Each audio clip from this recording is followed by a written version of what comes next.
Are you ready to grind? It's Sports 56 Grind Time with Peter Edmiston and Anthony Sane. Now, here's Peter and Anthony.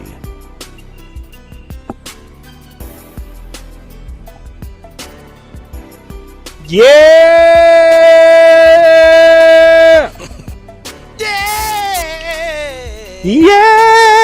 Yeah! Yeah! Yeah!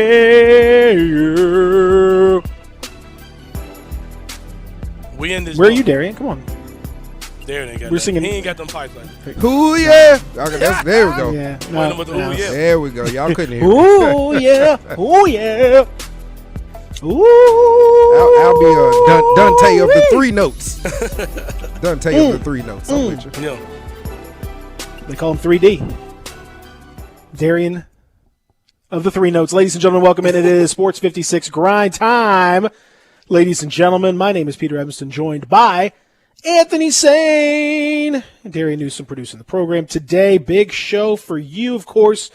We're going to talk to our buddy John Gassaway about the college basketball world, including a little bit of a interesting game last night at FedEx Forum, where the Tigers looked like it was going to be a easy night at the office, and then it was not.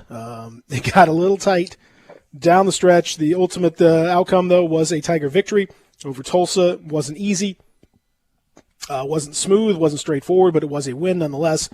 We'll talk about that with John, among other things, here in just a little bit. Also today, Rob Fisher specifically texted me and said, hey, can I come on today? And I said, yeah, we'll make that happen. So 2 o'clock, Rob Fisher is going to join us at the top of the 2 o'clock hour because he's got some other stuff going. In case you haven't noticed, he's basically turned into the multi-talented, multifaceted, and super-duper star of all these airwaves, doing everything right now. Mm-hmm. So I figure, he's got a lot going on. We can accommodate him. And so we will. 2 o'clock will be Rob Fisher today. And obviously, quite a bit to talk about as the Grizzlies yet again victorious, beating the very good Cleveland Cavaliers squad in Cleveland, 110-106 behind 26 more points from Ja Morant and a big steal and layup down the stretch to kind of seal the game. 22 for Jaren Jackson Jr. in a rare game where Ja and Jaren each go over 20 points. And some nice balance off the bench, including 10 points from the returning Zaire Williams, who did not look terrible. Used the time to maybe improve from one of the worst rotation players in the NBA to merely mediocre, which would be a massive improvement on his part. So we'll talk about that coming up on the program here. If you want to join us, you can. It is so simple. The AutoZone listener lines, both phone and text, are open for you, and the number is exactly the same. So it is so convenient for each of you. 360-8255, 901-360-8255.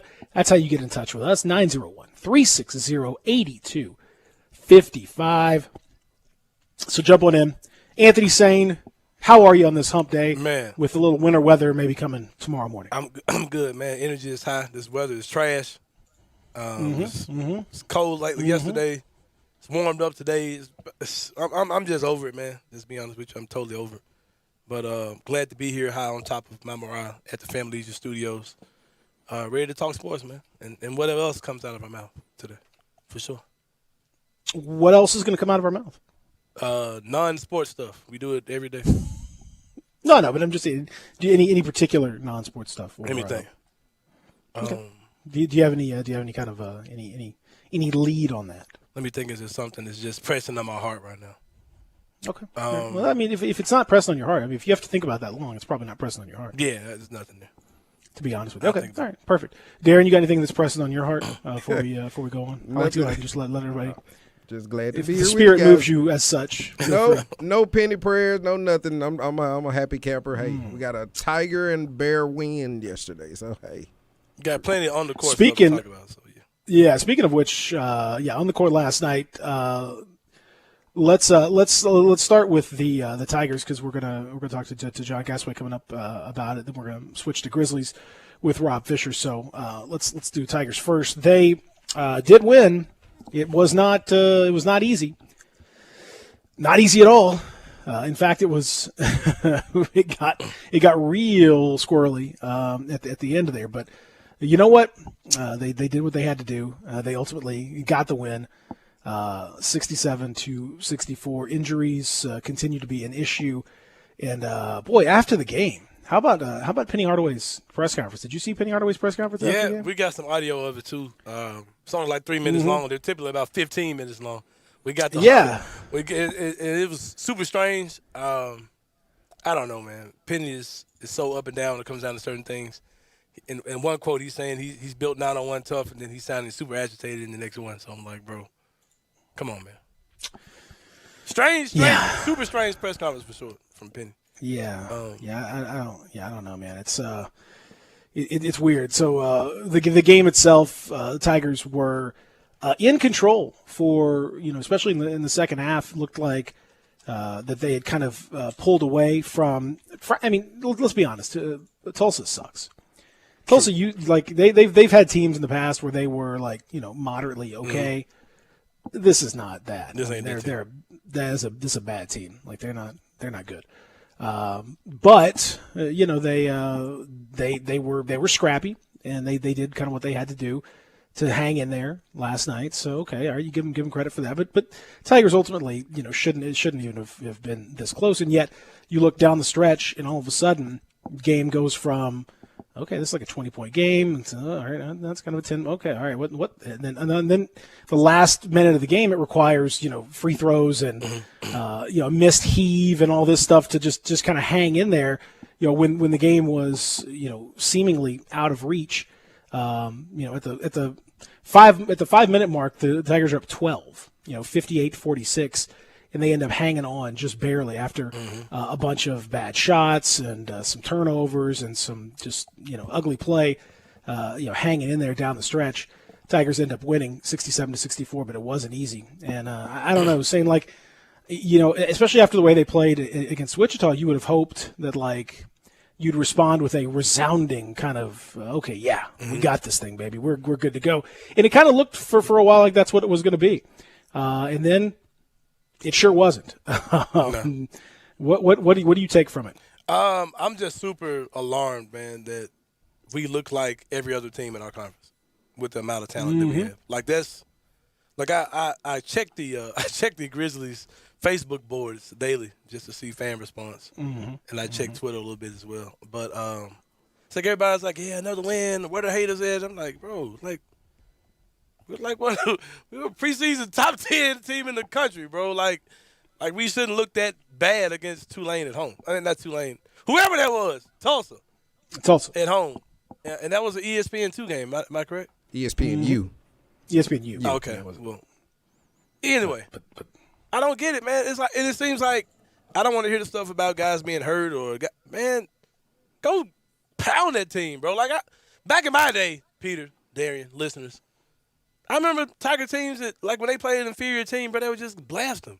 97-49. Yeah, there wasn't nothing to talk about. Yeah. Like, hey, I'm glad they got a dub, man. And if you're looking at the screen, I've got on a Tiger basketball T-shirt right now. Don't get it twisted. I want these guys to be as good as possible. I sat through all 4.5 hours of Memphis Madness. Through 6 hours of Memphis Madness, I was there.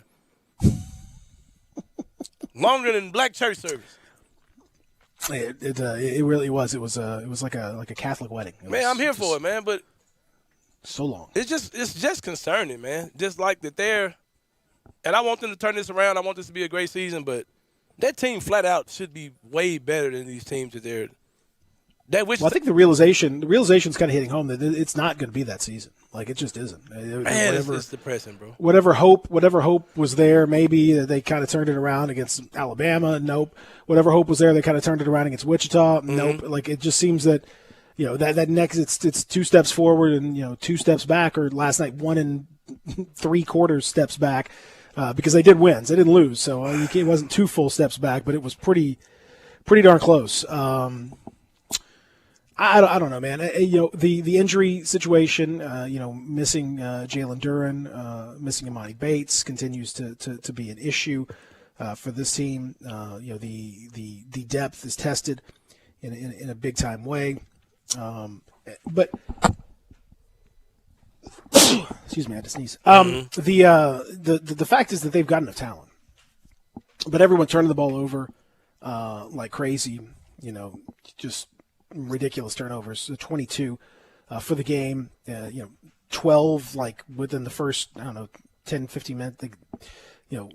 Halfway through the first half, they're close to double-digit turnovers. It seemed like the focus wasn't there, the intensity level wasn't there. They picked it up a little bit early in the second half, but this Tulsa team sucks, and they were there for the taking. Man.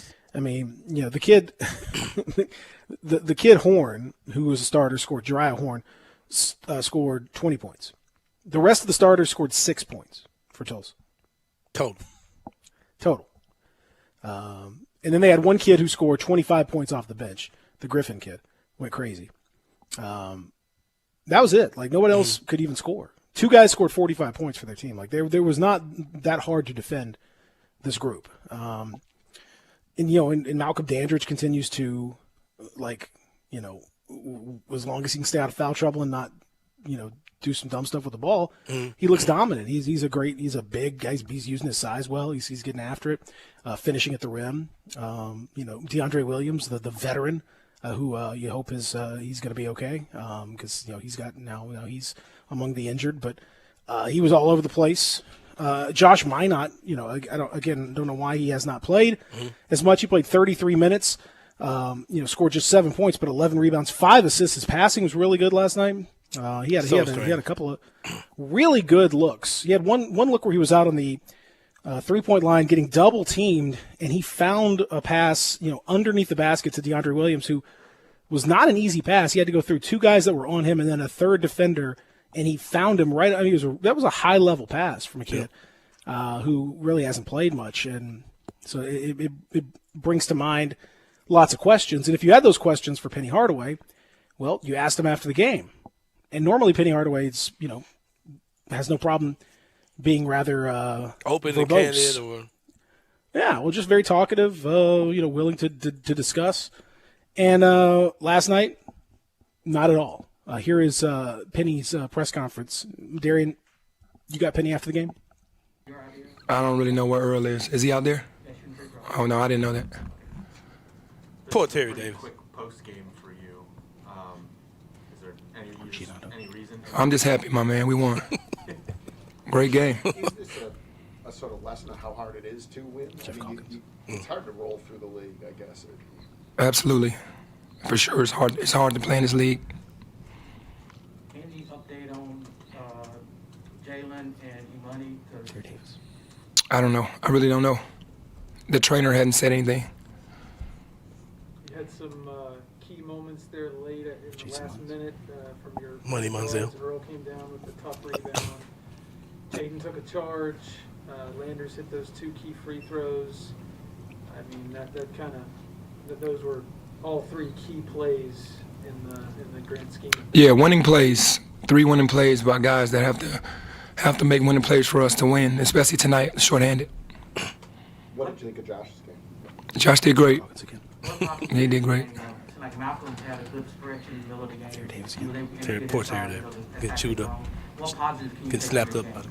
the way. That we got the ball inside, and Malcolm, he kind of dominated down there. So what can you say just about Lester? I know he didn't have the 2 games he wanted in the first Steven Johnson. game, but he Steven like, man, he ain't finna do me like this. I'm gonna sit back in the cut a little bit. Go. Yeah, all 3s were timely. That's what we need from him to knock down shots. You said you wanted to go with the big lineup when you found out Jalen wasn't able to play. Who is it? Oh, yeah. Josh, or did you want to stay big? I wanted to stay big, pretty much. After the last game, you said that it felt like you figured it out. The team had figured it out. Is this a continuation of that, or has the team still figured it out? We just need to stay healthy. Pen, don't be that way. Don't be that way, Pen. He was quicker than We Chick-fil-A, love you, man. getting people in and out of line, man. Don't do that to Terry Davis, man. Terry loves you, Pen. All he was missing was both teams play hard.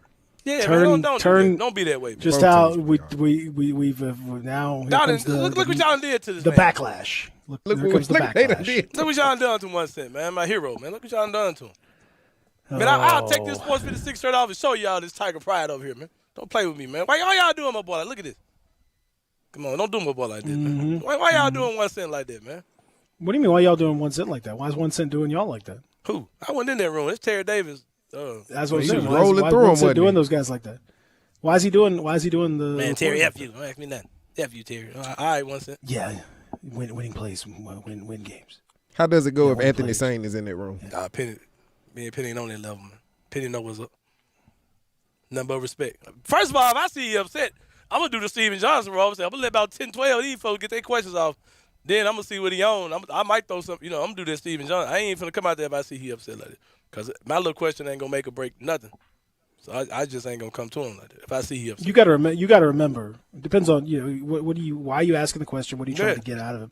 And then see the classic mistake is if you ask the question, if you ask too much of the question, like some guys want to ask a longer question, then that allows for an easy answer because you're just like, yeah, that's okay, yeah, you said winning play. The shorter the answer, the shorter the question. Yeah. I would have been like, Penny, what? I'd be like, Penny, this your boy. Penny, Fool with me. what's that all about? I don't have no boys. What's that? He looks Penny. so hurt. Penny, Oh, basketball. man. Your thoughts? Then boom, Penny. Larry Brown. Go. Just talk. That's like, I mean, there's nothing you can't if he's not going to cooperate. Then what are you going to do? What's his deal? What's the I deal? don't know, man. I'm worried about Is Penny my boy just this hurt? season. Is he just hurt? Is he as the kids say, butt hurt about it. some of the coverage that he's been getting? The win is not enough because we want him to win in a certain fashion, so he's still upset. Well, I mean, the 22 winning turnovers. hasn't really been there as much, Darian, this year. I don't know if you noticed Yeah, that. absolutely. But when he had does, a lot of but losses just like in addition to- what Sane just stated, cream those fellas. Send Tulsa back knowing that they're Tulsa. That's all. Yeah, I mean, I realize the disappointment. I think Penny, I mean, probably so, has realized that there's not there's no reason for him to throw a bunch of dudes under the bus, but it seems like it's all or nothing. It's not just like because I mean I think some of the nonsense that we've heard from Penny earlier in the year, has been inflammatory and probably not very helpful. The stuff about guys in the different cliques in the locker room and guys fighting each other and teammates and players not doing this and that. Like, there's a lot of that stuff that's just been, ridiculous. Right. But you don't have to go from That to this. one extreme to the other. You don't have to just say like too much and just be blaming players left and right. And to go to, I'm not going to say anything about anything. And I'm not going to give these people anything. I mean, again, I will remind everybody, the Memphis media market, in spite of the fact that, things have gone pretty rough for the University of Memphis, it's the most coach-friendly. compliant media market. Yeah. There's not like, there's no, people are begging for positive stories. Mm-hmm. People are begging for good news. Right. The reason you write about the stuff that Penny said is because of the stuff he said, because of what he said. When you got a coach who's saying that players are fighting amongst themselves and getting after each other, and that players are doing this, and you're going to write about that. Right. Just the way it is. When you got a coach who sets expectations, sky high, and then doesn't meet those expectations, you're going to write about that. But people aren't like dying to write bad news about Memphis. If anything, they're the other way around. They're incredibly hopeful to write good things about Memphis and to say good things about Memphis. So don't bite the hand that's feeding you just because Not things Terry are going Davis. wrong. Not Terry. Don't like that. I mean, Terry Davis, exactly. Hey, man, call Terry Davis man. right now. Let's check on him, man. Let's call Terry. Let's check on him. You got his number, bro? I got it. Yeah, you might have been called. We got to talk to John Gasway, but call We'll just call call Terry, him make at sure some he's point. just check. Yeah, just check on him checking about on the him. air, man. Just make sure he's good, man. They make sure he's all right. Hey, still you still got good news for Josh Minot. His plus negative, plus 13 yesterday. 2s and 3s. 2s and 3s, baby. Meanwhile, Malcolm Dandridge, Malcolm Dandridge. Junior. Malcolm yeah, Davis. man, negative 12. Mm-hmm. Like, I don't get it. It's Tulsa. Everyone should have been positive yesterday. Everyone. Peter, we got to check on Terry, man. Let's go ahead and take a break and make sure Terry's good. We're gonna talk to John Gasway when we come back. Maybe John's got some thoughts on this. Yeah, man. I don't know, man. It was disappointing to see. Terry Davis didn't beat Tulsa about 3 points at home. Come on, man. Terry Davis didn't turn the ball. 12-point over. spread. Come on, man. Don't do that, Penny. Man, Penny, we love you, bro. We do for real. And you know what, man? The nerve of Penny, bro, like to get mad at the media. Because, bro, in most markets where there's a pro team, nobody gives a crap about the college team. Media included. So, yeah. Don't do that, man. Don't do that. Anyway. I'm saying you got the most favorable environment. Like, this is a favorable, very favorable environment for you. People are dying to be positive and good stuff, and you just no. And the media is the most obvious. Everyone loves to scapegoat the media. Like everyone, that's just the number one thing. Everyone's going to scapegoat the media. Oh, it's Is Penny just mad because Alex Lomax couldn't play? It might be, man. Is he having like Lomax withdrawals? He needs to see A-Lo in the game.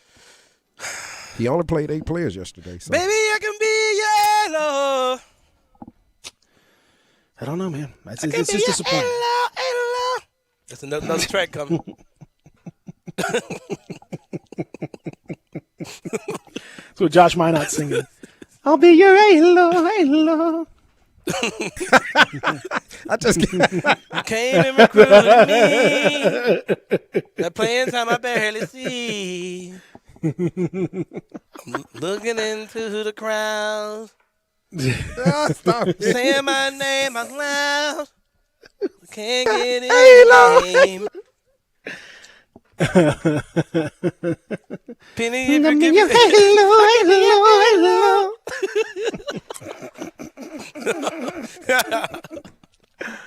all right, so let's come back and talk to our pal John Gassaway about the entirety of the college basketball world. We'll do that next in the Family Leisure Studios, Real Sports Talk, Sports 56 98.5. You have opinions? What do you hear? What do you say? We want to hear them. Call or text us on the AutoZone listener line at 360-8255. That's the AutoZone listener line at 901-360-8255. Get in zone, AutoZone.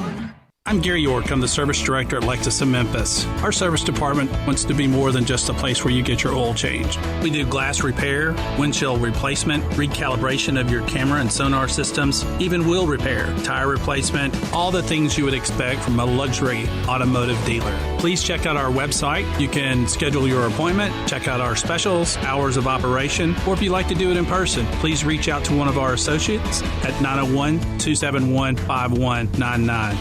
Visit Frontier Western Store today for new shirts, boots, and more. Frontier continues to add new items in their women's boutique. Flare jeans and pants are in, and Frontier is fully stocked. There are daily arrivals with thousands of on-trend tops as well, all at amazing prices. And guys, Frontier's your #1 Carhartt store. No one has a larger selection of everyday fits and workwear by Carhartt. Wrangler and Area clothing available too. Have you seen Frontier's remodeled and expanded world-famous boots showroom?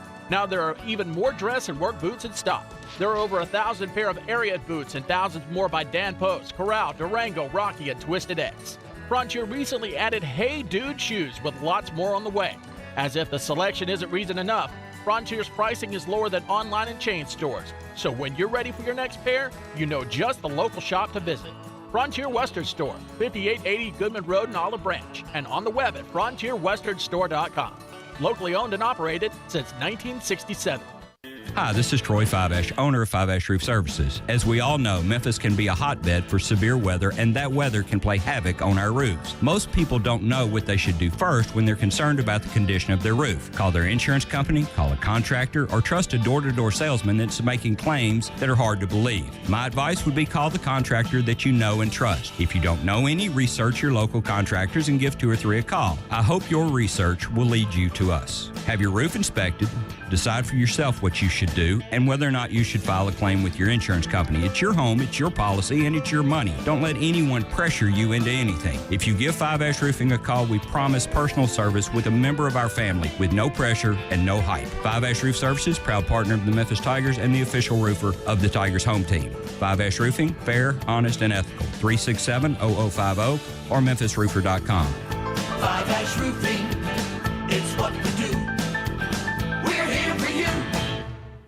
Sure, we have 30 seconds to tell you that drivers who switch to Progressive could save big. But then what? Well, radio has been called theater of the mind, so let's tell a story with sound effects.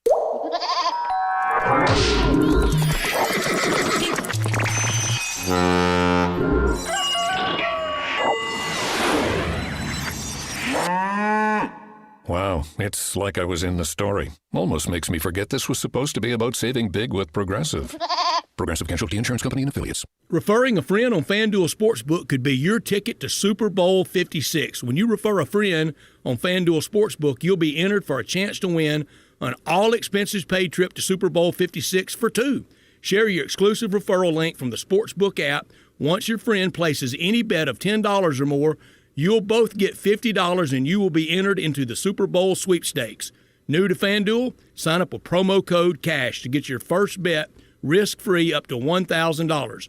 Must be 21 and older and present in Tennessee. Referred players must wager $10 or more within 28 days after signing up. Bonus issued is site credit and is non-withdrawable and expires after 7 days. Restrictions apply. See terms at sportsbook.fanduel.com. No purchase necessary for the Super Bowl ticket promotion. Super Bowl promotion closes on January 9th, 2022. Gambling problem? Call the Tennessee Red Line at 1-800-889-9789. Now, back to Sports 56 Grind Time. Here once again are Peter Edmiston and Anthony Sane.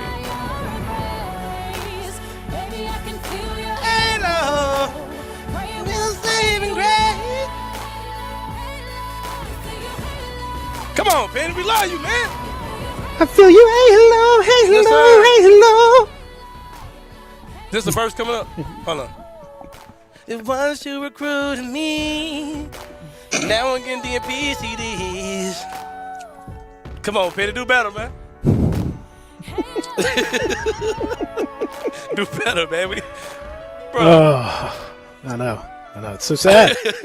We got to get John Gasaway's opinion, man. This is just so uncanny, man. I know. It is indeed uncanny. Welcome back. As we continue here, hour number one, Grind Time on this Wednesday afternoon, where, again, a reminder, then a little keep an eye out for the wintry mix that's coming our way early tomorrow morning. Might affect some of your drives to work, might affect some school situations.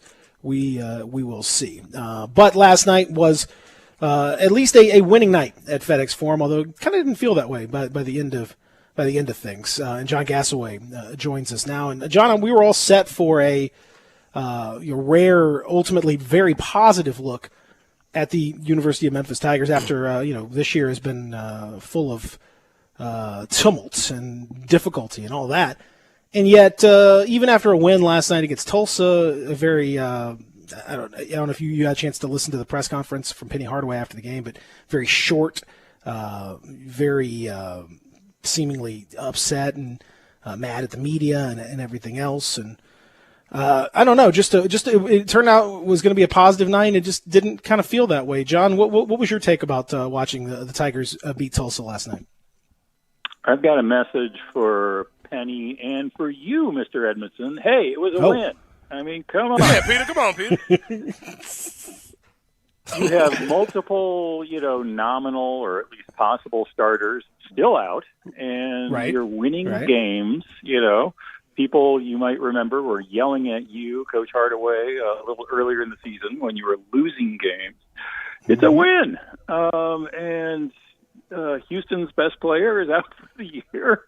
There's blue sky. There have been worse scenarios concocted for this team not too long ago. So just keep plugging away and doing what you're doing because the season is young. John, we understand that, win is a win. In Peter's defense, we understand. Thank you for defending me. We understand that a win is against a win. the onslaught from John Gasaway. I don't appreciate John coming in swinging like that on me. Yeah, in Peter's defense, though, like, a win is a win, sure, but how many people does it take to screw in a light bulb, and how many guys do you need to beat Tulsa at home? You know what I mean? Come on, man.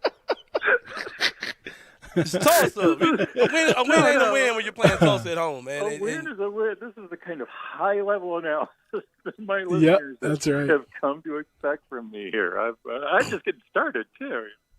You gotta play 110%. You gotta show up at clutch time. We'll just run through them all.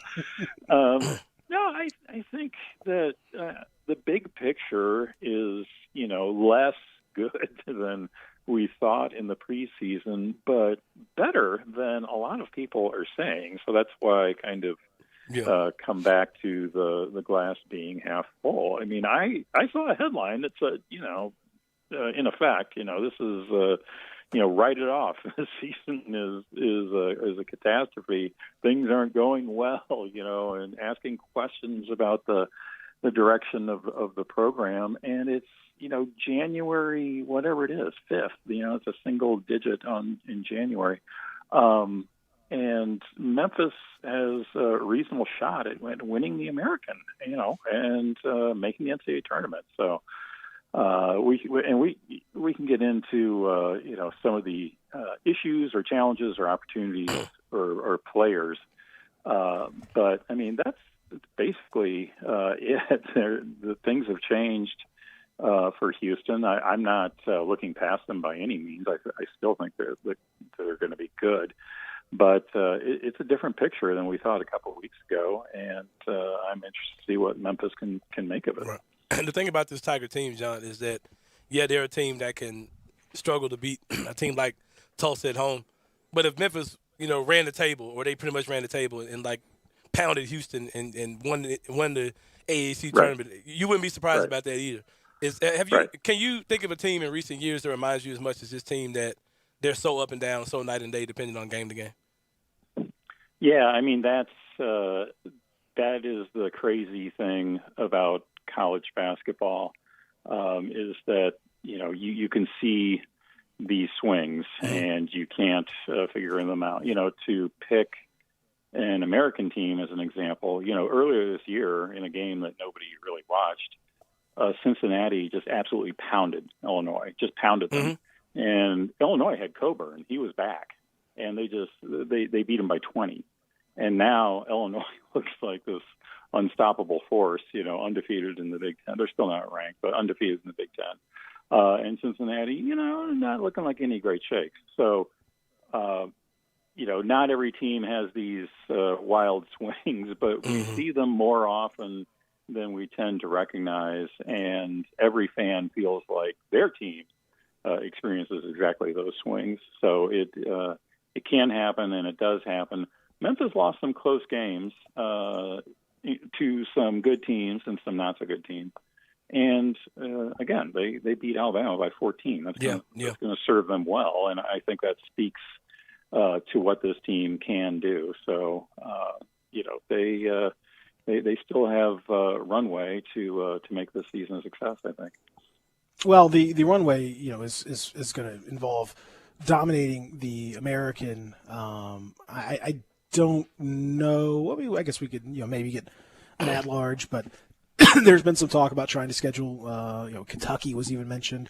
I don't know if they're going to be able to squeeze in a game like that into the schedule, but even still, I don't know if they've got enough runway without winning the conference tournament to actually make the NCAA tournament. But that said, what do you make of the rest of the AAC outside of Memphis? You talked about Houston. I still think they very much are a tournament team, but massive change, probably off the top end of what you can expect from them, as you mentioned. With it's losing an absolutely critical player for the rest of the year. Do you see them still as a kind of does that take them from like a Final Four to a Sweet 16? And then how does the rest of the AAC, is it a one-bid league? I don't think it's a one-bid league, no. I'm bullish on Memphis. I've been impressed with what I've seen from UCF. They look pretty tough, even though they did lose at SMU. But they got blown away by Auburn, and that's looking like like something that could happen to other teams as well. So I like what I've seen from Johnny Dawkins' guys. But with Houston, the temptation, and I'm not underrating at all how important and for anybody just joining us, Marcus Sasser is injured and out for the year. Not underestimating how important he was, but there's a lot of offensive rebounding beasts still available on this team who play a lot of defense. So it's still not going to be any fun if you're the opponent to play these guys as their ceiling come down? Yes, absolutely. But the temptation in situations like this is to, slap our thighs and say, well, that's it. Season's over. Their conference player of the year candidate is gone, and I really did pick him to win the American Player of the Year in the preseason. So I fully esteem him, but it's not over yet, and these guys are going to get a lot of offensive boards. So it should be a good race. Who do you think is emerging as the best the best freshman in this year's class between the two guys at the top with Paolo Banchero and I've totally forgotten his name. There's something I kind of do. Chet Holmgren? Yeah, Chet Holmgren. I'm kind of bad at that, John. Yeah, very interesting question because in this very strange year where we have spells where the players go away, people stop talking about that guy. So, like, people weren't talking about Banchero, and then, he had a normal game last night in a win against the face-shielded Josh Pastner and his fighting Georgia Tech Yellow Jackets. And maybe people will talk about him again. The philosophical Josh Pastner. I don't know if you saw his post-game comments, they're quite something. Yeah, that was good. He's like, I'm going to live forever or something, and then he said, I want to live till 120. Rick Pitino kind of went back at him in a gentle way. You're going to live forever. But not to stray too far from the point, I think that Banchero is just an easier sell as the number one pick. And I think he'll get more hype as the best freshman in the college performance sense. Holmgren is in an interesting category visually, and because he's playing for a team that went to the national championship game last year. He's playing alongside a guy we thought would be a contender for National Player of the Year. So it's a little different situation for him than where Banchero's the guy. I think they're both, going to go at the top of the draft, and they should. If you just glance at their dates of birth, their usage rates right now, and their offensive ratings, it's kind of a no-brainer. They're both as good as everybody said they were going to be, which is very, very often the case at the top of the recruiting rankings. And these guys are no different. So it should be a good Odin Durant style two-person race all season long for those guys. But I'm not looking past a certain Auburn freshman either. Well, that's what I was about to ask. Like, why are we saying this is a two-person race when Jabari Smith, now like Auburn has been, really impressive. He's obviously a huge part of that. Victorious last night against South Carolina. Okay, no great shakes there, but they did beat LSU a week ago very handily, and LSU has proven itself to be quite good this year. Auburn's been phenomenal. The only loss in the schedule is a double overtime loss against UConn the day before Thanksgiving. Otherwise, they are clean. And he's 6'10", is shooting at 44% from beyond the arc. And it looks like, and Peter, just to jump in, it looks like that's legit. He looks good. It looks real. He's shooting 84% at the line, so it's not just like, 73 attempts already this year. Right. Yeah, 73 attempts already this year, so he's averaging about 5 or 6 a game. Yeah. No, I'm equally excited. He is the smoothest. I mean, he is, and he is going to go way high, and an NBA franchise will be completely comfortable taking him. And he could crash the top two or even be the one. I'm not saying he won't. The thing that is a little different with both him and Banchero, I guess, is it's not as clear what they can bring on D. He is 6'10". He's good but not great, so far at least on the defensive boards. And he's this is no mark against him at all, because we've seen all kinds of great big men get drafted, even though, they're not particularly rim defenders yet. So, I mean, that's fine. But he is just a joy to watch on offense. And, it is just to reemphasize, it is very, very rare to see a freshman that can step in for a team as good as Auburn is and be the guy and just set you completely at ease visually. He is a special, special player. There's no doubt about it. John, I got to go ahead. Oh, go ahead. Thank you, Peter. Thank you so much. John, I've got kind of a bipolar question that's going to be kind of all over the place. That touches the NBA. It's going to touch the men's college basketball, women's college basketball as well. All right, we have a special talent here. It's going to January 6th, obviously coming up. We're going to talk about that. We got voting issues. We got COVID, backgammon or marine biology. Yeah, exactly. I'm not so good on those but points. It's going to be two questions. All right. Here in Memphis, we have a phenomenal basketball player, Ja Morant, right? Okay. Yeah. And he's starting to get a couple guys that are Ja Morant clones. You got guys who are, saying that we got one here in Memphis. Imani Bates says that Ja Morant's his favorite basketball player. He wears his hair like Ja Morant wears his hair. You got Jaden Ivey, who with Purdue, if I'm not mistaken. Yeah, Jaden Ivey, Purdue, who's been incredible. People are kind of calling him a Ja Morant clone. They got the same social media headline and profile and everything. Like, should we be excited about that? Because we've never had anything like that ever before, where there's a guy who's got top college basketball players literally mimicking their game, their style, their look after him. That's the first question. Then you look at Jaden Ivey's mom, who Coach Neil Ivey, who was here. Who do you see, as far as men's college basketball is concerned, there's only one coach. Coach Tamara Moore is the only lady who's coaching the men's team. Could you see a lady breaking into like a high D1 team, and who could you see being there? Yeah, I'll take the second part first. All right, let's go. Let's get it. That was an incredibly bipolar question. I gotta tell you. All over the place. No. I'm not going to nominate any particular woman as the Jackie Robinson in this particular category.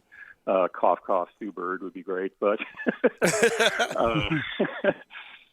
it's. I'm on the record. I'll scroll down my Twitter timeline here furiously and find it. But I'm on the record as saying, this.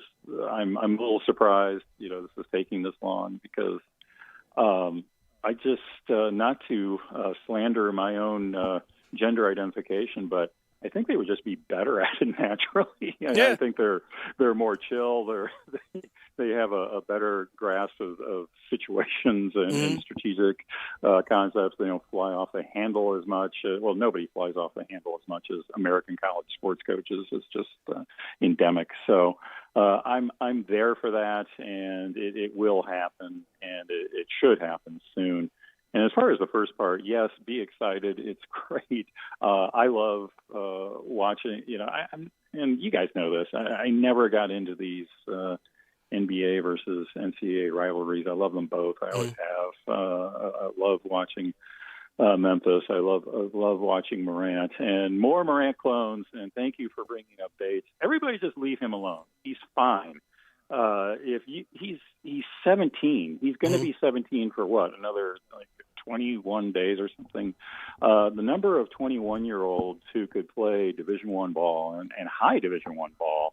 And granted, his minutes have been limited, but he's got an above-average workload, and his rating is what it is. But it's above 90. It's not down in the complete doldrums. He's by definition, he's got to be like one of the best 17-year-old basketball players in the world. He's going to be fine as long as he doesn't listen to people saying he's not fine. And the evaluations will be richly borne out if we just all have some patience and wait, because what he's doing is exceptionally rare. I'm going to ask a unipolar question. Unipolar? You did great, by the way, John. Thank you. I appreciate it. Yeah. That's I thought it was excellent. I really did that to try to trip you up, John. I really did that to try to trip you up because I feel bad trying to ask just a unipolar question. I feel it's a waste of John's versatility, but nonetheless, I'll proceed. I think the Big 12 pretty clearly is they're all the teams in the Big 12 are pretty good. Some are extremely good, but everyone's at least pretty decent. So let's add that to the mix. Top to bottom, apart from the Big 12, who's the best conference in basketball? I'm supposed to say the Big 10 because that is statistically correct, but I'm not a big top to bottom fan because nobody ever cares about the bottoms. We only care about the tops. And man, the SEC is looking strong at the top from my chair.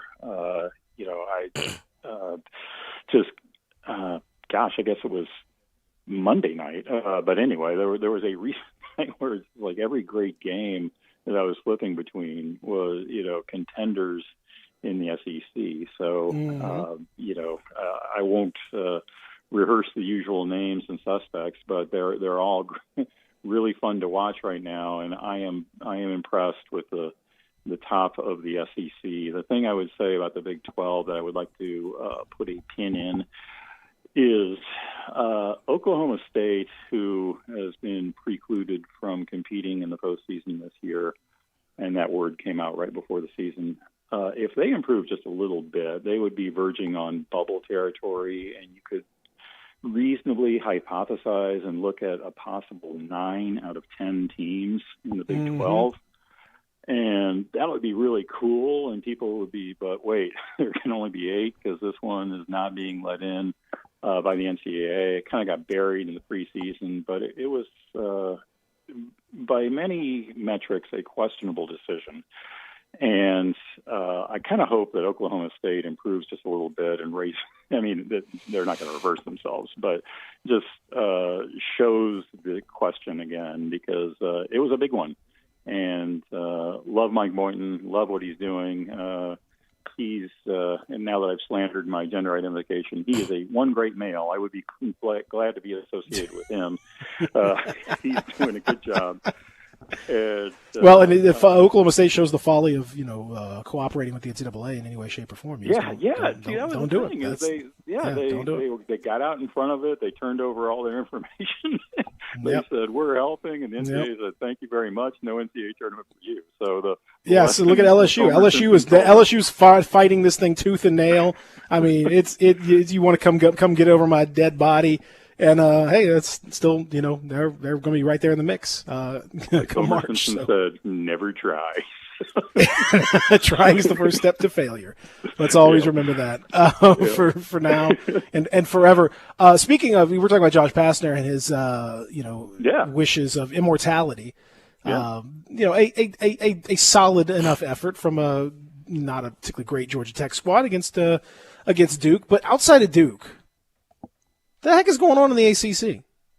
Yeah, anybody that is nominated as, hey, here's the second best team in the ACC, they promptly take a dive.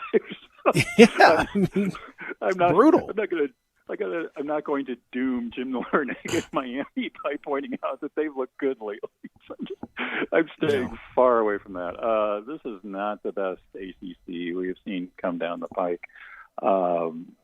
This was kind of presaged. I was looking at this for another use, but like last year's all ACC team, and that conference is kind of synonymous with talent. I mean, they don't always package it together into the teams that win the national championship or make the Final Four year after year after year, but they've always got a lot of talent, and they always go high in the draft. And that ACC team wasn't.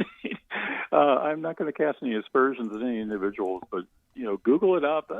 That was not one for the ages, and that's kind of carrying through this year when perennial powers like North Carolina and Virginia are just so-so. Then the rest of the conference feels that. And the last thing I would add is that we all made a huge deal. It was about 7 years ago, when all of these then Big East teams said we're up and going to the ACC, and without exception, those teams this year do not look like anything particularly special. So it's been a weird coincidence of events this season, and the ACC is paying the price.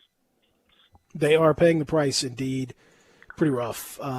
Very surprising to see it when you look around all of college hoops, as John Gassaway does each and every day on ESPN Plus. Check him out at John Gassaway as well. And continued success, John. Thank you for answering our unibi, and maybe tomorrow, maybe next time we'll do a tripolar question. You never know. Yeah, multipolar. Bring it on. Yeah. That's exactly Peter. Right. Thanks, Anthony. Thank you, man. Thanks a lot, John. Thanks so much, John Gassaway. He's the best. Happy New Year to you and to the Gasaway clan, indeed. We come back, we will shift gears, talk a little Grizzlies, and in hour number 2, we're going to talk to the multi-talented, you talk about multi-talented, Rob Fisher. Oh, my goodness. Oh, man, come on. You man alive. A man of many talents. One of them being coming on this show, and he'll do that. He told us when he wants to come on this week. So, hey, there it is. That's right. He said, hey, we work with you. That's a pop star move right there. Yeah. Real Sports Star, Sports 56 98.5. Broadcasting from the Family Leisure Studio, we are Sports 56 and 98.5 FM. I want to do some bragging rights. Hey, I was just the other day overhearing a conversation with Big Mike, the manager of DeSoto Auto Sales. They've got people buying cars all over the country. North Carolina, South Carolina, Georgia, Alabama, Arkansas, Texas. People from all over the country buy cars at DeSoto Auto Sales in Olive Branch, Mississippi. Why? DeSoto Auto Sales has the most stringent car inspection in America. They get it right the first time. Quality and low mileage, factory warranty on most vehicles. My favorite part is the people who work there. Big Mike, all the employees are professional, friendly, and go that extra mile. Expect as you walk in the door, you're treated like family. DeSoto Auto Sales understands your time matters. We can help you find your dream car and get all the paperwork finished in less than an hour. Come see us at DeSoto Auto Sales and be part of our family. Have a great buying experience every time. 662-890-7184. Taco Bell presents a get-out-of-bedtime story. It's time to wake up from this amazing dream, even though you're jet skiing on lemonade. How extreme! And oh, look at that, you just won the lottery. Is that a castle? Take the keys, it's your property. What's better than swimming in space? Just wait for the big reveal. It's Taco Bell breakfast and it's actually real. So it's time to wake up and bid your dreams farewell. Because toasted breakfast burritos are waiting for you, only at Taco Bell. At participating Taco Bell locations near you during breakfast hours only. Susan, it's so great to finally be able to get together again. Oh, it sure is. And I really appreciate you picking up the bill. I'm happy to. I've got the extra cash. Since we've all been driving so much more again, I've been using Get Upside, the free gas app that pays you cash back for every gallon of gas you buy. Wait a minute. Are you saying you actually get paid cash when you buy gas with the Get Upside app? Yes, up to 25 cents a gallon. Cash back every time I buy gas. Does that actually add up to anything? Some months I make $200 to $300. Wow, that's serious extra cash. I'm downloading the free Get Upside app now. Download the free Get Upside app now in the App Store or Google Play to save up to 25 cents a gallon when you buy gas. Use promo code PATH for a 25 cents a gallon bonus on your first tank. That's up to 50 cents a gallon on your next fill-up. You can cash out anytime to PayPal or an e-gift card for Amazon and other brands. Just download the free Get Upside app and use promo code PATH for a 25 cents a gallon bonus on your first tank. That's code PATH. Looking for some action? Sports gambling is legal in Tennessee. Action247.com. Local, legal. A sportsbook by Tennesseans, for Tennesseans. Go to Action247.com. Register and place your bets. Are you a sharp or a first-time bettor? Action 24/7 has you covered. Visit us online at Action247.com. Local, legal. Action 24/7. You got action. Problem gambling? Call 1-800-889-9789.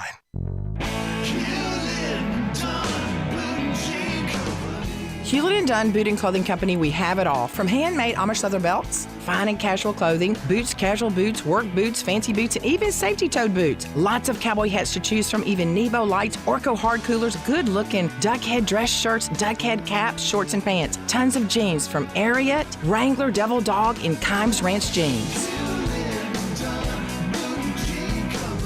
At Hewlett & Dunn, we have a great selection of Old South t-shirts and caps, fine clothing from dress to casual to Sunday best. Enjoy choosing from UFO's orthopedic-approved shoes. Hewlett & Dunn Boot and Clothing Company. Boots of every size, every color, every skin. Great quality Western, work, and safety toe boots. Hewlett & Dunn Boots and Clothing Company. 111 North Center Street, Collierville. Hewlett & Dunn. Hewlett & Dunn, serving you and your family since 1961. Now, back to Sports 56 Grind Time. Here once again are Peter Edmiston and Anthony Sane.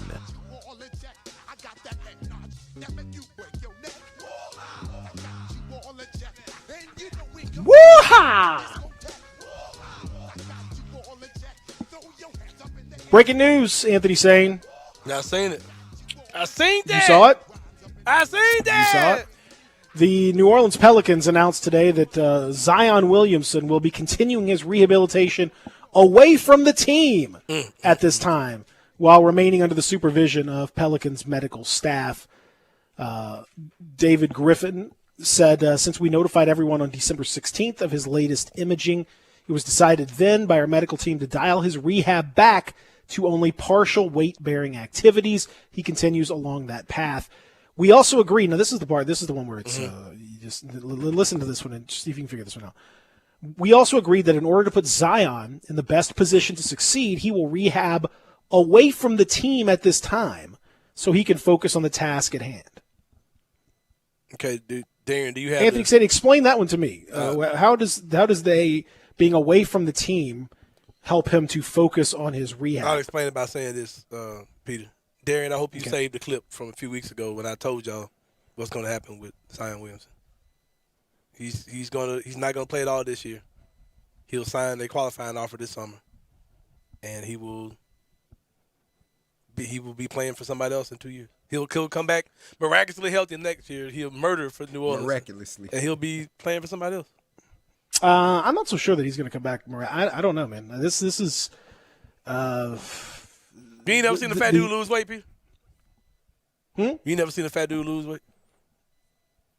I've been a fat dude that lost weight. I really threw you the alley-oop on it. I was wondering when you were going to finish that. I threw you the lob. Peter, I was so proud of you when I first saw you and you lost that weight. I know. You got a little COVID portly.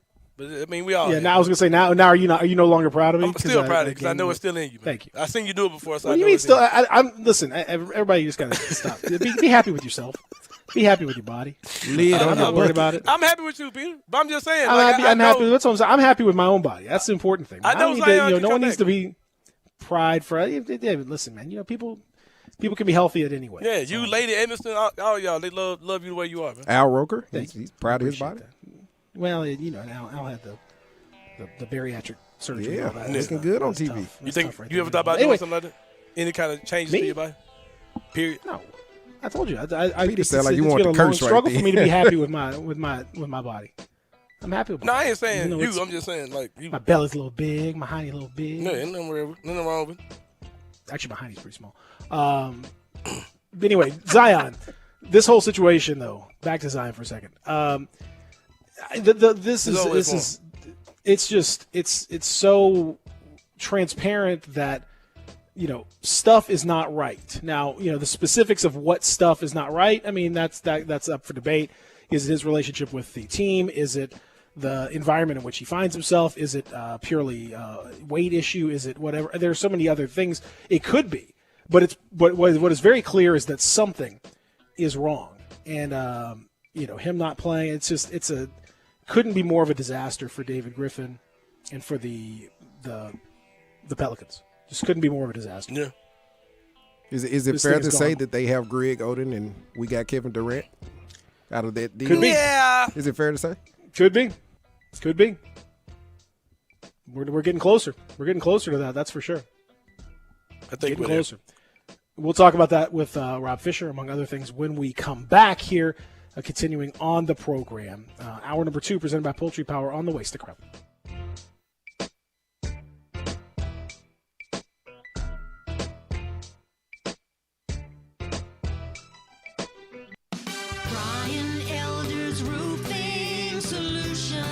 I'm Brian Elder, 867-0303. Hurricane season is upon us. Is your roof ready? Are your shingles laying down and sealed properly? Call me right now, 867-0303. They say you get what you pay for. That's why my opinion is free. Maybe you've got years of life left in your roof. If so, I'll tell you that. But if I find storm damage or a compromised roof system, I'll lay out some options for you. Don't let them tell you it needs to be replaced if it only needs a repair. Call me, 867-0303. Has your insurance company already seen it and rejected your claim? Maybe they're correct. Most of the time, they're not. They do tend to become more reasonable once I get involved, though. 867-0303. I'll measure your roof from outer space or BrianElderRoofing.com. Call 867-0303. Brian Elder's Roofing Solutions. Tire pressure light on? Tread low? Car sliding when you stop? It's time to go down to Milton on the Spot. Serving you at 3 locations, 1684 Getwell Road, 2127 Ellis Presley, and 3691 North Watkins. Memphis' largest supply of new and used tires, all under warranty. Yes, that's warranty on used tires too. Ask about the tire rotation and balance specials. Milton on the Spot on Getwell Road, Elvis Presley, or North Watkins. Here to take care of your every tire need. Milton on the Spot. It's not easy being the one everyone counts on to keep the facility running, no matter the weather or supply chain hiccup. But we get you, Raymond in Buffalo, and Maria in Miami, Jules in Minneapolis, and Stan in Central Indiana, taking control of everything that's under your control. At Grainger, we're here for you with experienced branch staff at over 250 locations so you get the product you're looking for. Call, click Grainger.com, or just stop by. Grainger, for the ones who get it done. It's a brand new year. And yet still here you are. And now I'm not saying that you should make New Year's resolutions. But if you did, they should all have something to do with Central Barbecue, right? You think I'm so predictable? That's because you are. I could have been about to say anything. As long as anything by mean telling people to go to Central Barbecue. Well, yeah. See, predictable. Still, we do love us some Central Barbecue. Exactly. So people should resolve to spend plenty of time at one of the 4 locations of Central Barbecue this year. You know what? You're right. And you said I was predictable. I knew you were going to say that. Hey, you're not Pete. Looking for a high-efficiency planting solution? The Case IH 2150 Early Riser Planter combines the industry's most accurate planter technologies with a rugged row unit for a fast and uniform emergence. The Case IH 2150 Early Riser operates at your speed and adapts to unique field conditions so that you can maximize your yield potential. Stop in or call Mid-South Ag Equipment at 662-890-3141 to learn more. That's Mid-South Ag, your Case IH Equipment headquarters. We are Sports 56 WHBQ Memphis and W253DF Memphis, Flynn Broadcasting Stations. Now, back to Sports 56 Grind Time. This hour is brought to you by Poultry Power. Here once again are Peter Edmiston and Anthony Sane.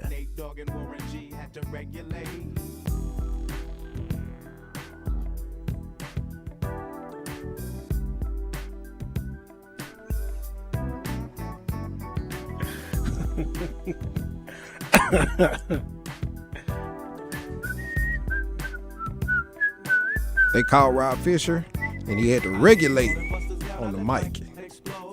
That's what we're doing. Put my mind back into Grizzlies mode. If you want to sit back and observe. Not many perfect got the songs, COVID, but this is and that's a known fact. Do what now? Not many perfect songs, but this is one of them. That's the song. And me. The Rob to the Fisher. Yeah. I got him, y'all. He's here. He's here, ladies and gentlemen. Hour number 2 presented by Poultry Power is upon us. We mentioned Grizzlies have played extremely well. We're going to talk about that momentarily. We talked about Zion, who is now having his rehab away from the team. I like this tweet from Andrew Lopez, who covers the Pelicans for ESPN. It says that the Pelicans say Zion Williamson is doing his rehab away from the team. He is still under supervision of the team. Sources say the Pelicans arranged for transportation out of New Orleans for Williamson. As someone points out in the replies, it's like he sounds like a zoo animal or something. Like he's still under supervision. They had to arrange transportation out. Like, just say to get a plane. Like, what are you talking? Like, did they have to like cargo lift it? Yeah, like, what are you talking about? Like, gurneys, what a weird way to phrase that. They arranged for transportation for the for Zion to like, get what the. Is this?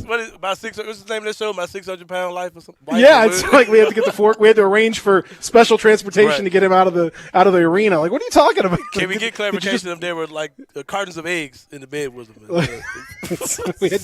we had to rig up a special bus to be able to carry Zion away from the building.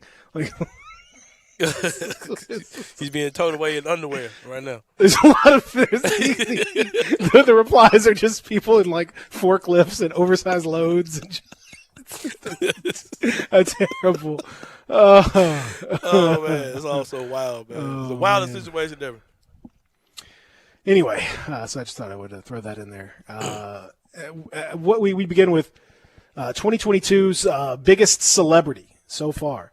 is the multi-talented Rob Fisher, who was formerly the sideline reporter and pre-half and post-game host for the Grizzlies on Valley Sports Southeast, but now is the voice of the Grizzlies and analyst and pre-half and post and camera operator and radio play-by-play person things.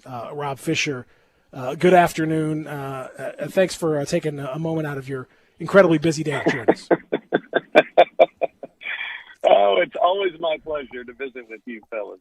I'm exhausted, but it's been a fun week. I've been telling people it's fun doing play-by-play. It was a dream of mine as a child. It's been a really emotional week, to hear from some people that I've heard from, and it's been a whirlwind. It's been exhausting, but it's been a blast. Yeah, Rob, my friends were giving you crap in the text chat I was in because you said that Evan Mobley was having a career year in his rookie year. So yeah, but outside of that, man, I knew it too. As soon as it came out, you knew it was. It was over, and I was like, man, I want to start over. Over. Let's record this. And they're like, no, let's go with it. We're running out of time. And I was like, damn it! I knew I said it. And I was so angry at myself. Marlon's having a career year. Hey, listen. Yeah. This man is out here. This man's out here. Like, he's finding out hours before the game that he's got to go do these games. Yep. Like he's just the prep work. He's out here getting tweeted by Joe Buck, a friend of his. Yeah, just big time. Just getting the at Buck treatment on all this stuff. I mean, it's man, what a surreal situation, Fish. I think you've done a really, really good job. The enthusiasm, you could tell it's you guys are super enthusiastic about it, and that's a huge bonus to hear that. Obviously, send our best to Pete and Brevin, but it's nice. Yeah, well, I appreciate it, and I mean, just and thanks to everybody who's reached out and giving me compliments because I had some pretty big shoes to fill for sure, and hadn't done it in so long. But I mentioned how emotional it was, and I've carried in my wallet for decades. It's pictures of three people: Dan Kelly, a longtime radio voice of the St. Louis Blues, arguably the best hockey broadcaster of all time. And, he was a real inspiration for me growing up and wanting to do play-by-play and wanting to do what I do, getting into this business. And there's a picture of Jack Buck, who, again, huge inspiration of mine growing up listening to him. I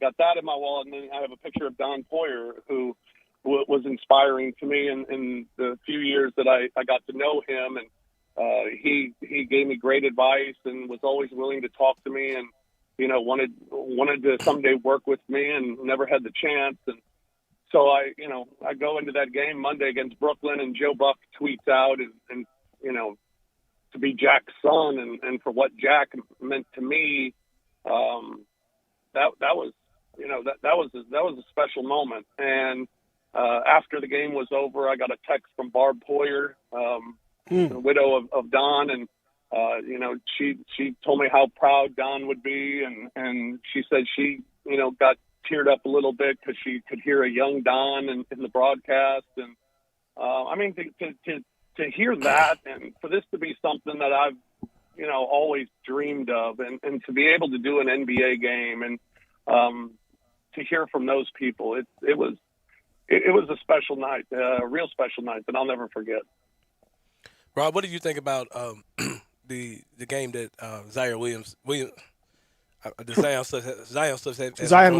Yeah, the game he had? Zaire Williams, the game he had last night, had about 10 points. Had an actual play where he did something other than stand in the corner and shoot a three. He actually dribbled the ball and made a mid-range jump shot. What do you think about his game last night, and do you think we'll see more of the same, or how do you feel about his progress so far? Well, and made it over Jared Allen. And, yeah, look at that. Missed the last 17 games, with that ankle, and to come back and do what he did.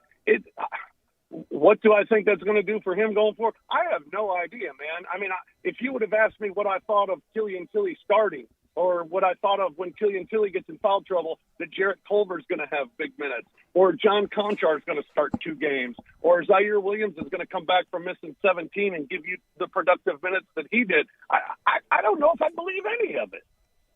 So it's just everything right now is so contagious with this team. You know, confidence is one of the great things to have. Including COVID, sadly. But well, yeah, exactly. But like confidence is one of those things that, you know, it's an amazing drug. And right now the entire Grizzlies team is on it.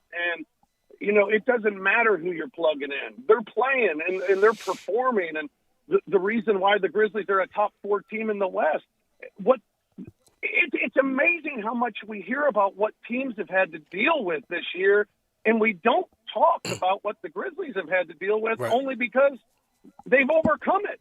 And I think it's a lot of credit to the coach and the coaching staff, and I think it's a lot of credit to every individual on this team.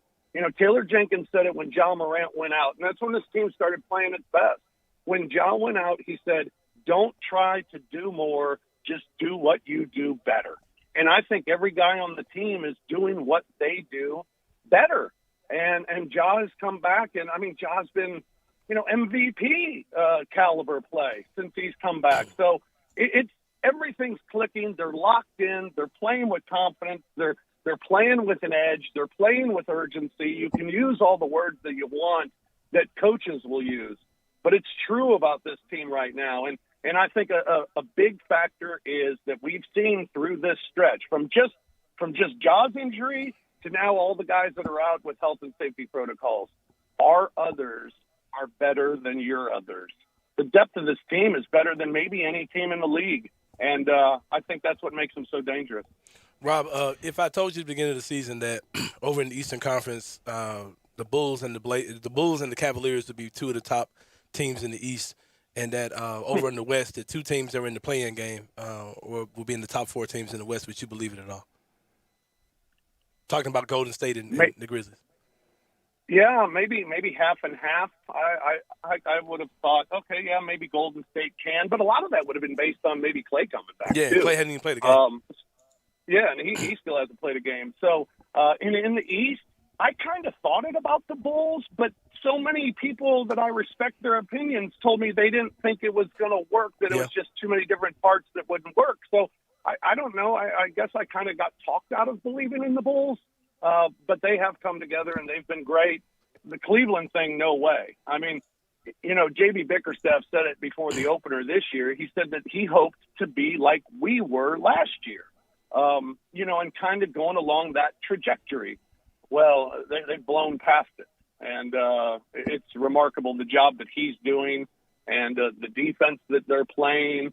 You know, Chris Vernon pointed it out on the pregame show last night. You look at their key players and what they have, and it's very similar to the type of players that he had in Memphis as well.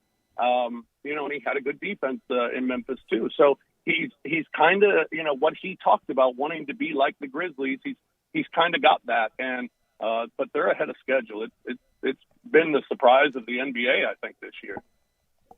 Well, the other even surprise, more so than the Grizzlies, because with the Grizzlies, you can say they got a superstar on their team. Yeah, I mean, Cleveland's got good players, really good players, but they don't have a job. Yeah, I don't know. I would still say that the Grizzlies, Cleveland's definitely a big surprise, huge surprise for sure. Not diminishing them at all, but I do think the scope of the Grizzlies' performance, the fact they're 11 games over 500, nearly halfway through the season, is as surprising, at least, as Cleveland. And here's the stat. I talked about this yesterday, and I mean, if I told you this one, your head would have exploded. At halfway through the season, Ja Morant is shooting a better three-point percentage than Steph Curry. Ja Morant is shooting 40% from three. Steph Curry is shooting 39.3%. Now, Steph has, 3 times the attempts, so let's not go too crazy just yet. But Ja Morant over almost 4.5 attempts per game. So a not an insignificant amount of shots.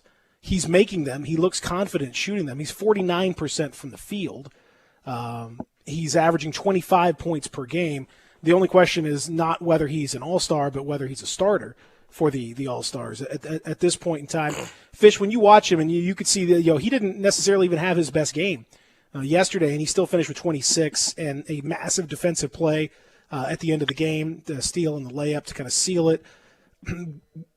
How do you describe the level of play that you're seeing from Ja? Superstar. And I don't throw that term out a lot. I mean, I think there are less than a handful of superstars in the game. And I think he's one of them. And, I think when you look at superstars in the game and the qualities that they have, Ja's got those. And one of the big ones that always sticks out in my mind, something that, think of any great superstar, the best players to ever play this game, and even think of the recent ones, Kobe and LeBron.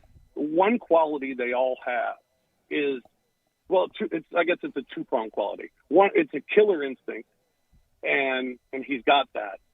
But it's that hatred of losing more than you even love to win. And Ja's got that.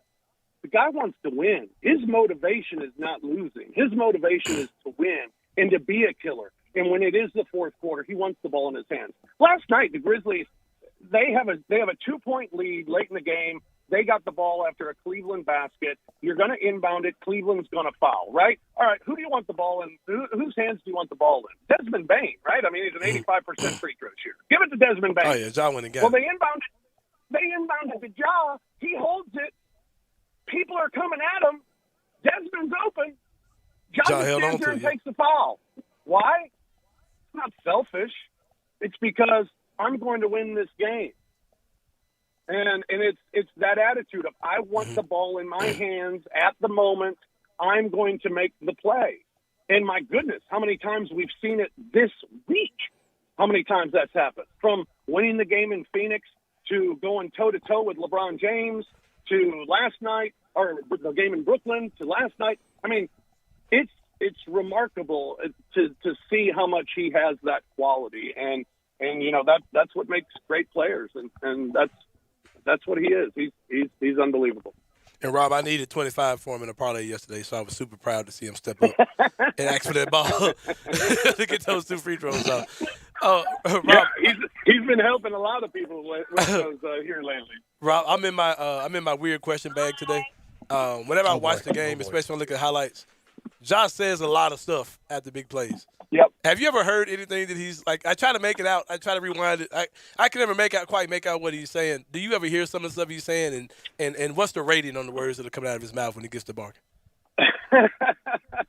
I mean, I've heard some. You can't guard me, or you can't stop me, or So is he talking to players, like individual players, the team, the fans? What is he doing? It's almost as if he's talking more to himself. Yeah, okay. And just kind of pumping himself up. And, he might direct it towards the crowd, but it's always kind of it's about me. This is, he'll look at them and say, this is me. This is what I do. Right. And sometimes he'll look at another player and, I mean, the guy's great. Yeah. And it's fun to see him like that because, that's a thing of confidence. That's a thing of, right. Remember when Ja couldn't hit a 3 early in the season? Man, it is, yeah. And what he kept saying, and we talked about it on the show about, what sort of percentage do you want? And now you're looking at what he's doing. Now, will it regress to the mean? Probably a little bit, at least. But, I mean, that's just, he's going to fix it. He'll fix it. And how will he fix it? Because he's Ja. That's kind of the problem with the team had in the first 20 games. It was kind of wait for Ja to do something. Watch Ja do something. We need to be bailed out. Ja, you go do it. And then when Ja was gone, they had to play together. They had to play as a team. And to win, they had to do everything that they did during that stretch to win without him. Then he comes back, and they've continued to play that way. It's not watching Ja anymore. It's having Ja involved in what everybody else was doing. Rob, go ahead. And part of that has been, what we've seen from, Desmond Bain, who, has just come on incredibly in the last month and a half, 2 months or so. Yeah, he had a stretch as well where he couldn't hit a 3-point shot, which is seems just absurd to think about, because every shot he takes looks like it's going to go in at this point. And he's answered so many questions. He's filled in so many different roles for the team. When you watch him, do you think now? Is he the mythical third guy? Is he the guy, like you always talk about, Ja and if Jaren playing really well, and then you need a third guy to really be? Is he that guy? Like, can he be at that level where he's like a third option on like a championship level team? I think so. I think phrasing the question that way. Yeah, I think if he's your third or fourth option, and your third being really close to him or being almost identical, maybe a 3A, 3B, absolutely he can be. Because I think you look at him right now, is he your second option offensively? Mm-hmm. Most of the time, right yeah. Now? Yeah. Most of the time he has been. Now, a little of that's because Jaren wasn't getting some rolls. Jaren wasn't getting some shots to ball, and then Jaren last night gets 22. And certainly what Jaren's doing on both ends of the floor makes his impact so huge for this team. But Desmond, I think the great thing about watching him play now is in such a short amount of time in an NBA career, he's become a basketball player.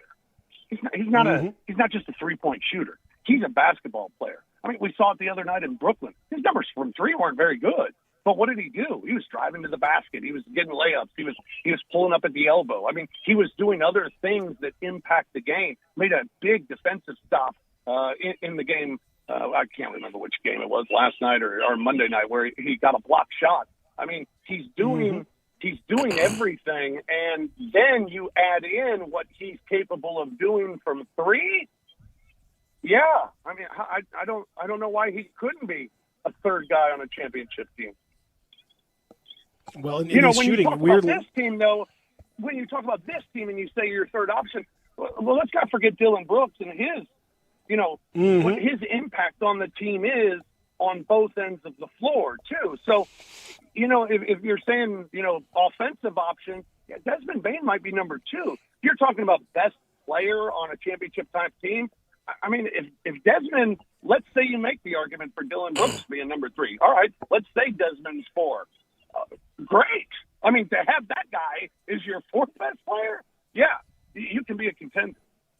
Well, and the thing that amazes me about Bane is, as we've seen throughout the year, it's so strange, but his numbers, he's shooting 50% from three on the road. The Grizzlies have been really good on the road this year, and he's one of the most guys. Like Melton is significantly worse on the road. Most guys are worse on the road. Most guys are some guys are really a lot worse on the road. Bane is he shoots 33% from three at home and 50% on the. To have a guy who steps up on the road, especially at his rather early part of his career, I just think that tells you about the kid's mindset. And there's a mentality. The reason that he's gotten so much better overall as a basketball player, I think that mentality has a lot to do with it, man. Because there's not a lot of people that can sport that kind of a split. No doubt. And for this early in his career, I mean, the confidence that he shoots with, even when he's not hitting the three, he's a smart enough basketball player to do other things where he can score. But if he gets a look from three, he's still going to take the shot. I mean, he's never shown. Even I can't even think of in his rookie year where he ever showed it, but he just didn't get as much of an opportunity as he gets now. He's never shown a lack of confidence. He's never shown to be scared of a shot, ever. And what he's doing now, to be able to do that in clutch situations, winning situations, late in game situations, he's coming through and he's not scared of the moment. And, that's what great players do. And that's what great shooters do. You want the ball in those situations. And, we talked about it with Ja wanting the ball in those situations. Desmond will take it. He's got no problem taking it, whether it's at the free throw line, behind the arc, or driving to the basket. If he's got an opportunity, he'll make a winning play. And that's pretty impressive for a guy his age. Rob, when you saw the game yesterday, Coach Taylor Jenkins wasn't able to coach the team. Brad Jones stepped up. The game looked like a Taylor Jenkins coach team. Was he coaching from an iPad, or was this just this Grizzlies system pretty much? You know what I mean? Was he talking to him via Zoom call, letting him know what to do, or is this Grizzlies thing pretty much a well-over machine that he was able to slide in and get the win?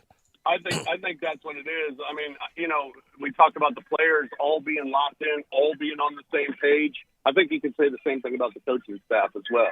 I mean, it's locked in, knowing what works, knowing what doesn't work. And, you know, you don't want to fix what's not broken. And right now, Grizzlies aren't broken. And I thought Brad did a nice job last night. Little things like I thought timeouts were called at the right time. And they did what they always do. Coming out of timeouts, they made good plays, made the right plays. I don't think the Grizzlies skipped the beat last night with Brad. I think that was on the players' minds too. You know, that they felt for Coach. They had an emotional meeting yesterday, and they knew he was gone, and they wanted to perform for him. So, credit to them for going out and playing the way they did, and the coaching staff, they're locked in for the guys who are there. I mean, the coaching staff had a run through COVID as well. So, nice job last night. Those guys are so tight. They're still on the same page that when I heard Taylor was going to be gone and Brad was going to get the duties, I had total confidence that they wouldn't miss a beat. Yeah, and Taylor's leaned on Brad pretty heavily from the very beginning as kind of his lead assistant and main guy. So that's been terrific to see. Also, shout out to Taylor Jenkins, named Western Conference Coach of the Month for the month of December, deservedly. So a terrific job. And I think we talked about it before. We've talked about it before. The stuff with Taylor Jenkins, there's a lot of people who are critical of some of his rotations and things like that, and not taking the challenges and all that. Which I think every coach has some stuff that you can criticize or nitpick. But his role, Fish, in building a culture and building a team where these guys like Santi Aldama can step in and Killian Tilly can step in and immediately be impactful and make huge differences. And play really well. I think that's a cultural thing, and not a small amount of credit needs to go to Taylor Jenkins for his role in doing that, because I think he's a really good assessor of people, just kind of talking and getting people's personalities and kind of getting them on board. I really think that works well. Yeah, I think you brought up an important word, and it's culture. David Fizdale came in and wanted so hard to build a culture, but he wanted to take a culture that was somewhere else, and he wanted it to be the same, and it didn't work. Taylor Jenkins has come in, I think, from day one, and he's built a culture of it being family. From the moment he was hired and taking the players out to dinner and just meeting up with them, being always around, always being available to talking to them on the phone. I mean, he wanted it to be, all for one and one for all. And the Grizzlies have bought in, and they've done it with a young team. And I think with a young coach, which is, I think a lot of credit to Taylor Jenkins for that as well. So to be able to build a culture that a team believes in itself, guys who don't get minutes, for them to perform the way that they do. And it's just been plug and play. Whoever's gotten the opportunity on any given night, Shaq Buchanan's getting first quarter minutes this week. I mean, what the heck's going on? And it's just the guys believe in him. And I've thought it from day one. I've been in, every Grizzlies NBA huddle since Mark Ivoroni was the coach. And, you can tell when guys are tuned in. You can tell when guys are tuned out. You can tell when they believe in the coach. You can tell when the coach believes in them. This is a team that they listen, they offer input, and the communication goes both ways. And I think that freedom that he gives the players to talk during timeout, to give their input, to ask them what they think, to ask them, hey, which side do you want to run this on? Which side are you more comfortable on? That communication it's great. Lionel Hollins, I thought, was the best of all the coaches that I've covered as far as the guy really demanding the huddle.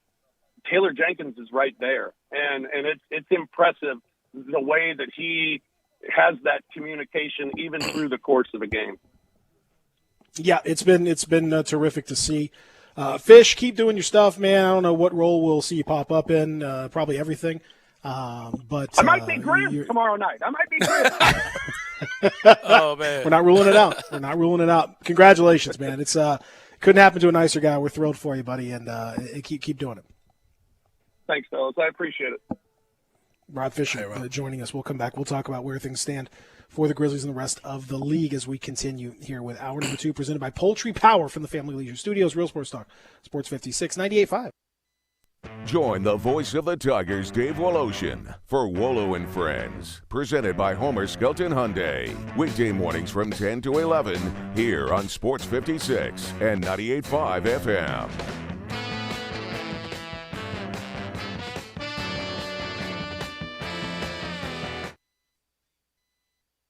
Memphis basketball fans, your Tigers play host to Cincinnati at home on January 9th at the FedEx Forum. Game time is slotted for 2:30 p.m. Fans are encouraged to come out to the game wearing blue, as your Tigers will be wearing their blue Memphis State jerseys at the game. There will be a professional juggling act you don't want to miss at halftime. That's January 9th at 2:30 p.m. Delivered by FedEx. For tickets, call 901-678-2331 or visit GoTigersGoTix.com today.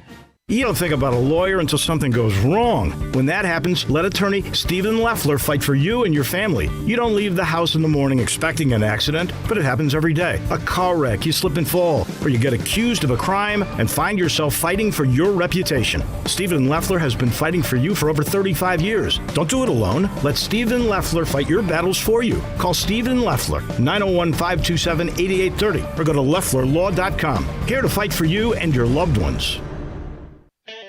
Hi, this is Troy Fiveash, owner of Fiveash Roof Services. If you need a new roof for your home or business, we hope to hear from you and will work hard to earn your business. We are experts and certified in residential and commercial roofing, siding, and gutter installation. I have been serving the Memphis area for over 20 years, and now with 2 of my sons working with me, we plan to be here for years to come. So if you need a roof, please give us a call. On a personal note, what a great time it is to be a Memphis sports fan. With the Grizzlies and the Redbirds and 901 FC, not to mention Tigers football and basketball, it's going to be a fun year. Thanks to Coach Silverfield and Coach Hardaway and their staffs for their dedication to the student and athletes, the University of Memphis, the City of Memphis, and us fans. Five Ash Roof Services, a proud partner of the Memphis Tigers and the official roofer of the Tigers home team. Five Ash Roofing, fair, honest, and ethical. 367-0050 or memphisroofer.com. 367-0050 or memphisroofer.com. Five Ash Roofing, it's what we do. We're here for you. Some things should just be left to the experts. Sure, you might be able to scramble an egg or make a piece of toast, but do you really think you can throw together a better breakfast than Sunrise on Jefferson? The cooks at Sunrise are the breakfast experts, making perfect breakfast after perfect breakfast, with the freshest ingredients, cooked with care and cooked with speed. There's simply no better breakfast in Memphis. Go ahead, make some instant grits if you want to, but if you want real breakfast, you want Sunrise. Now, back to Sports 56 Grind Time. This hour is brought to you by Poultry Power. Here once again are Peter Edmiston and Anthony Sane.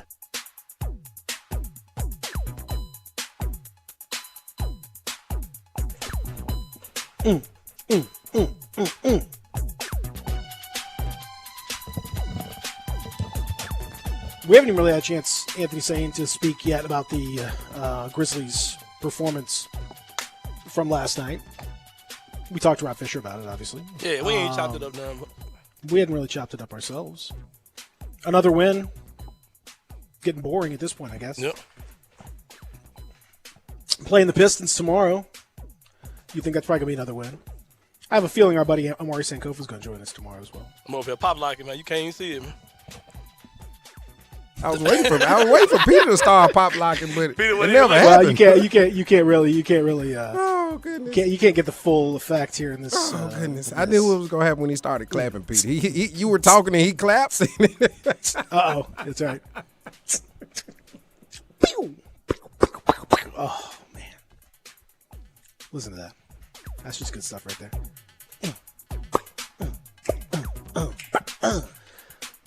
So Anthony's saying that another road victory for the Grizzlies, another very good team beaten on the road. Mm-hmm. Maybe an NBA Finals preview we saw last night. Oh, wouldn't that be fun, man? I would love to see that. I think that'd be outstanding, man. It's the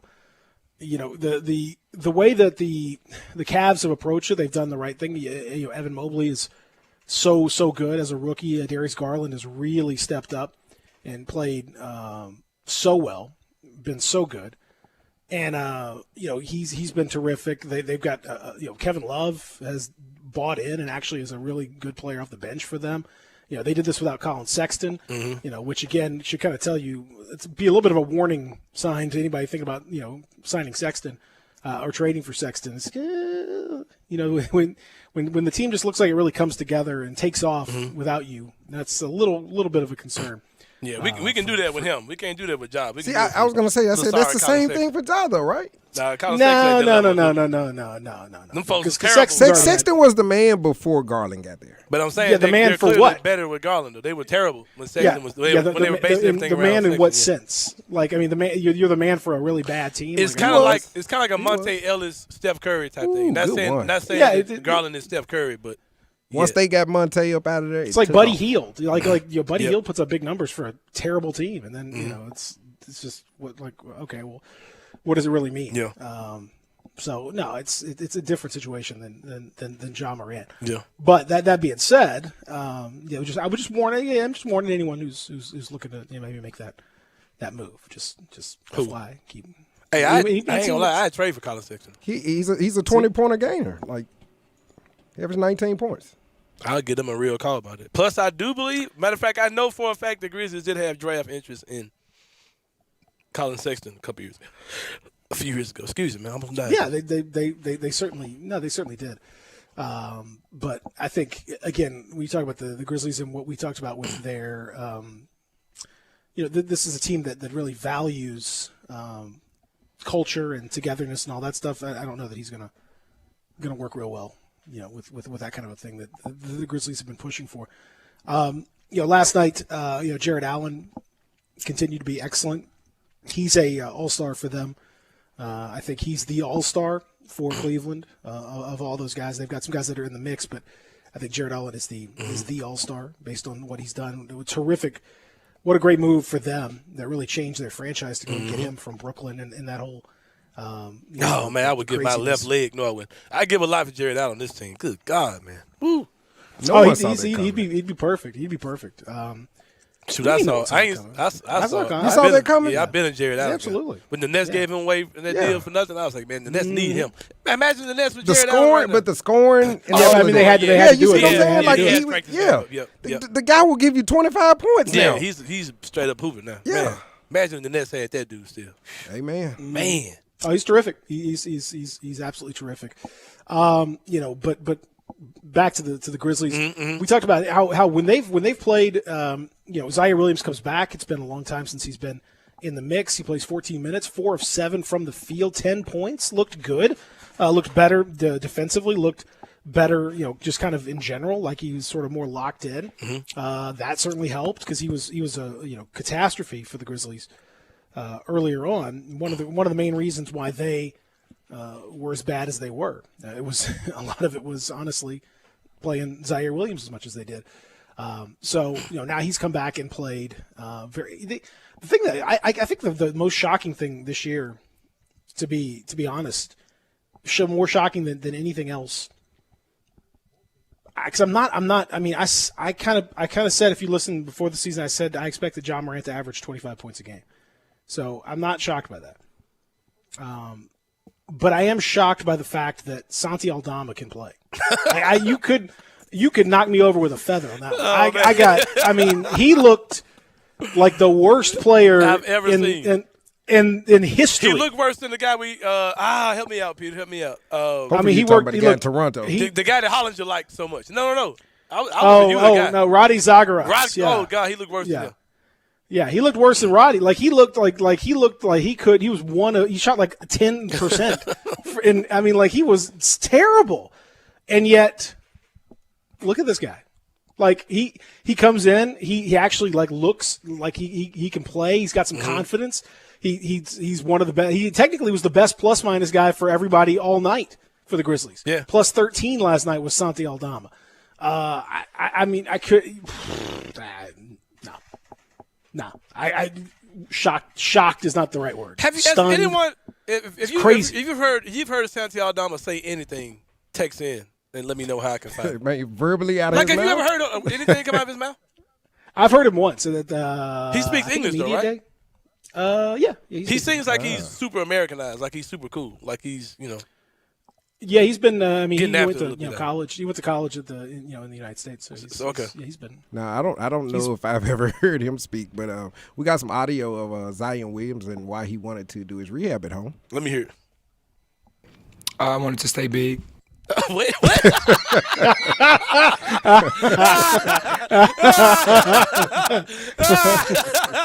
Oh man, I thought it was a mistake till I heard it. You said Zion Williams. Oh man, I thought you said Zion Williams. Oh, You said Zion. man. Yeah. Oh man. No, it was. And by the way, Zion is in Portland doing this. Portland? So, you say he's Portland? Is that what you said? Yeah, I did say that, but he's also in Portland, so that's it's interesting. What a that's perfect what city to have his fat ass.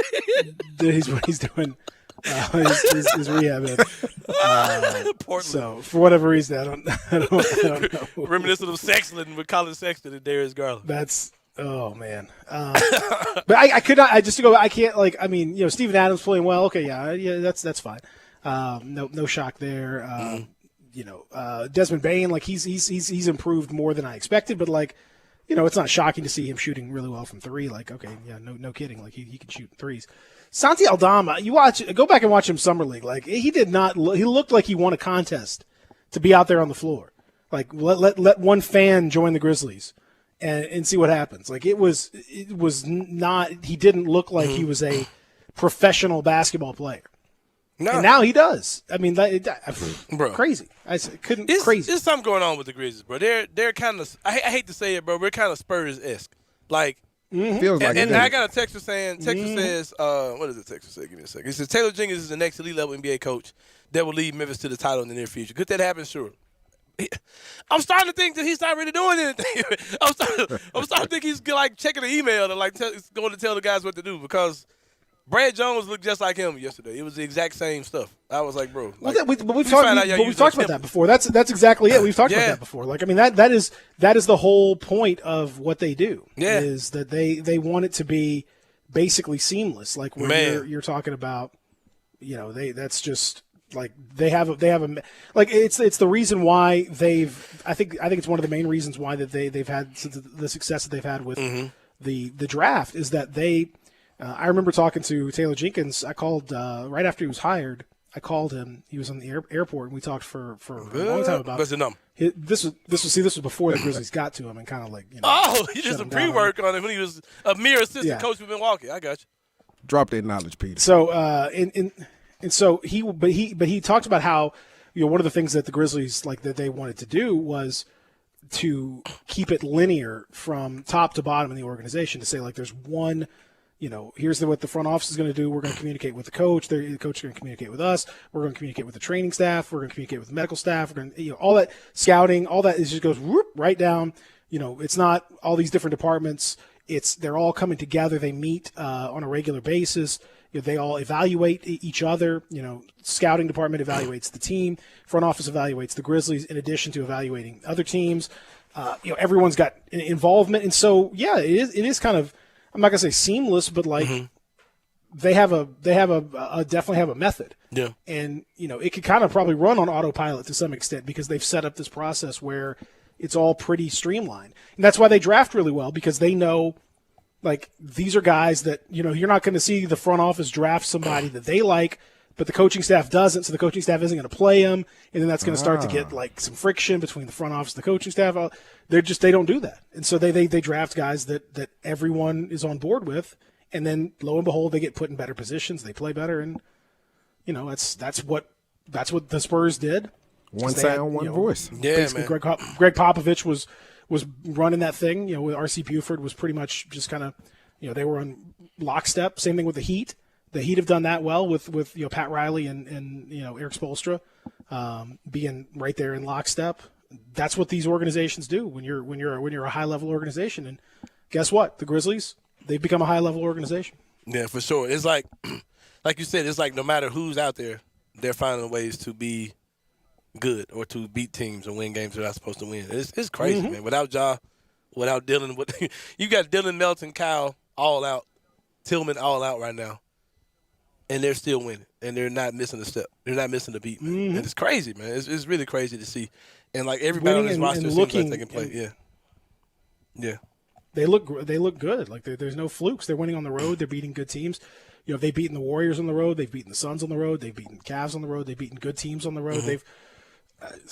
They're just a good team. And I gotta say this too, man. Nobody gets the break. Getting around it.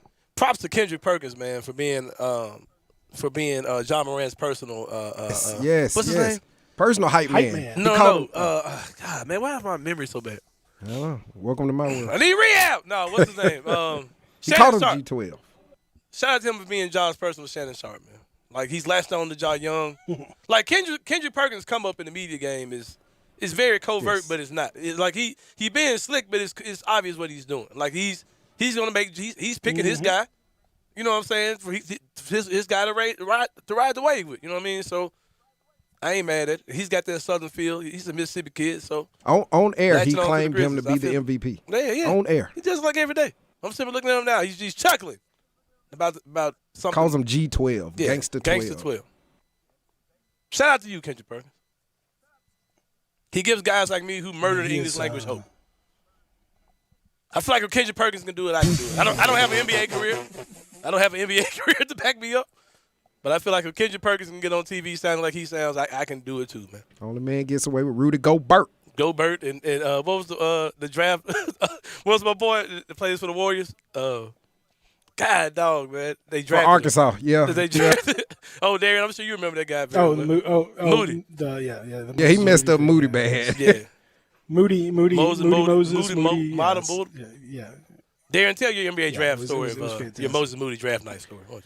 You want to do it now or after the break? We can do it after the break. Well, after the break. Let's do that. Do it after the break. We're going to come back. We'll continue here. Real Sports Talk, Sports 56.98.5. You have opinions? A splinter in your mind driving you mad. We want to hear them. Call or text us on the AutoZone listener line at 360-8255. That's the AutoZone listener line at 901-360-8255. Get in the zone, AutoZone. Testing. Hey, can you hear me? You can? Well, if you enjoy hunting or shooting, how important is your hearing? If your kids hunt and shoot, how can you protect their hearing? Well, the guys at Tactical Guns and Gear in Collierville can get you set up with a silencer for your rifle, handgun, even your shotgun. I promise they'll get you on your way to a much more enjoyable shooting experience. They have more silencers in stock than you'll find anywhere, and so much more, all in one stop. Save your hearing while you still can. Tactical Guns and Gear, Highway 72 in Collierville. Can you hear me now? Susan, it's so great to finally be able to get together again. Oh, it sure is. And I really appreciate you picking up the bill. I'm happy to. I've got the extra cash. Since we've all been driving so much more again, I've been using Get Upside, the free gas app that pays you cash back for every gallon of gas you buy. Wait a minute. Are you saying you actually get paid cash when you buy gas with the Get Upside app? Yes, up to 25 cents a gallon. Cash back every time I buy gas. Does that actually add up to anything? Some months I make $200 to $300. Wow, that's serious extra cash. I'm downloading the free Get Upside app now. Download the free Get Upside app now in the App Store or Google Play to save up to 25 cents a gallon when you buy gas. Use promo code PATH for a 25 cents a gallon bonus on your first tank. That's up to 50 cents a gallon on your next fill-up. You can cash out anytime to PayPal or an e-gift card for Amazon and other brands. Just download the free Get Upside app and use promo code PATH for a 25 cents a gallon bonus on your first tank. That's code PATH. I'm Gary York. I'm the service director at Lexus of Memphis. Our service department wants to be more than just a place where you get your oil changed. We do glass repair, windshield replacement, recalibration of your camera and sonar systems, even wheel repair, tire replacement, all the things you would expect from a luxury automotive dealer. Please check out our website. You can schedule your appointment, check out our specials, hours of operation, or if you'd like to do it in person, please reach out to one of our associates at 901-271-5199. Bartlett Small Engine has been serving quality power equipment since 1970. They have a full line of power equipment, parts, and services for most makes and models. Bartlett Small Engines has the best brands in the power tool industry: Honda mowers, trimmers, and generators, Steel blowers, trimmers, and chainsaws, Echo trimmers, blowers, and chainsaws, plus quality products from Red Mat and Shindawa. And they're all American made. Bartlett Small Engine is your can-do store. 6780 Summer Avenue. Call 901-386-9779. Now, back to Sports 56 Grind Time. This hour is brought to you by Poultry Power. Here once again are Peter Edmiston and Anthony Sane.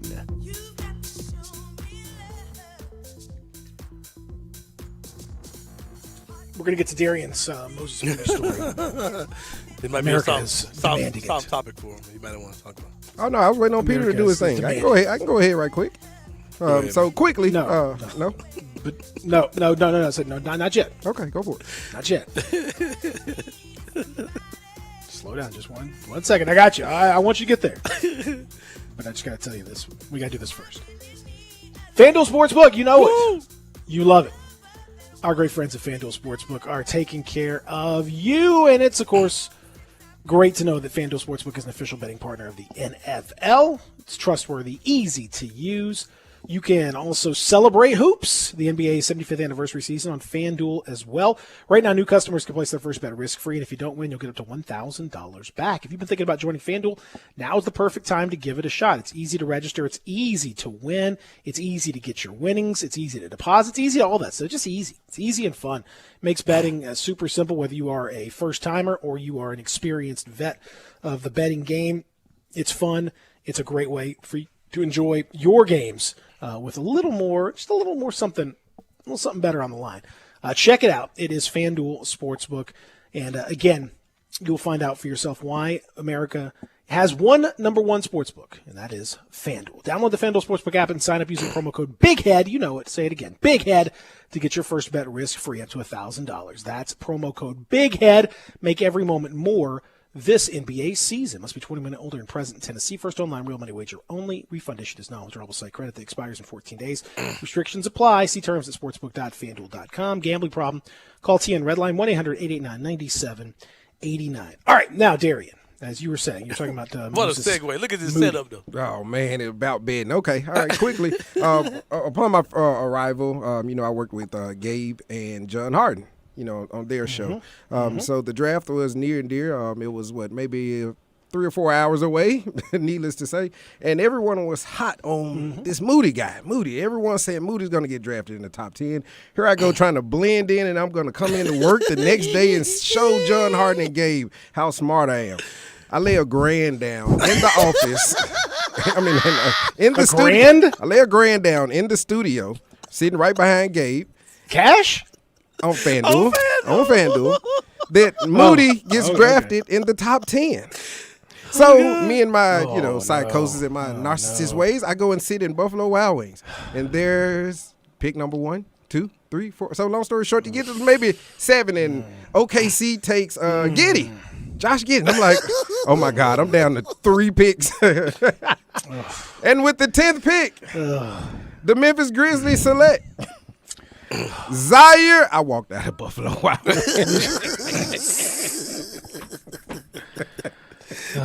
Darian. Oh, man. The man said $1,000.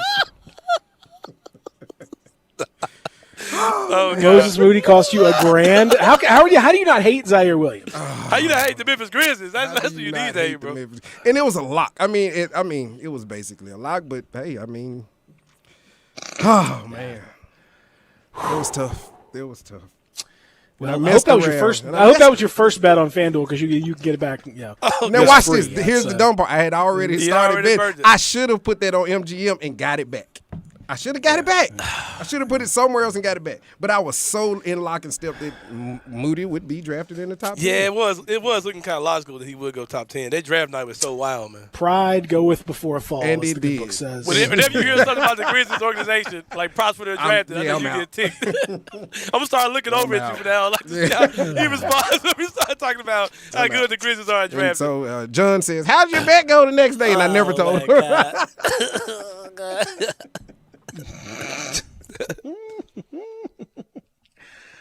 Oh boy, that's awful.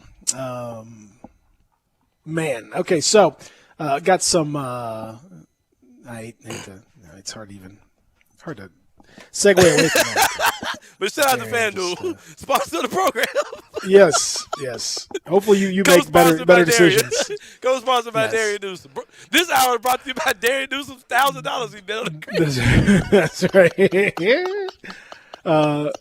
Memphis offensive coordinator Kevin Johns is headed to Duke. The OC for the Tigers heading to Duke in that same capacity. Defensive coordinator DJ Durkin of Ole Miss heading to Texas A&M in the same capacity. So some coach situations moving on the eve of the national championship game on Monday between Alabama and Georgia.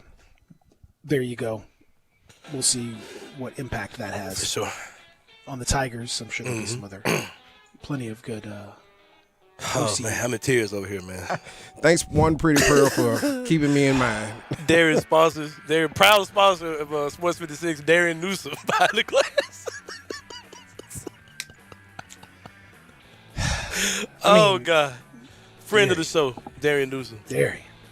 That man said he dropped off $1,000 on FanDuel. Not a promo, like not that he lost. No. Not that if he had won, he would have made $1,000. He actually put a $1,000 wager. Another quick sad point. If you go and look at how much I've lost altogether, it's like $1,048.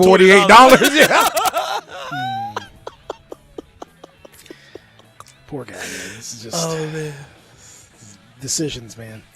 Got to make my boy decisions. Darian, it's all good. Look at you now, man.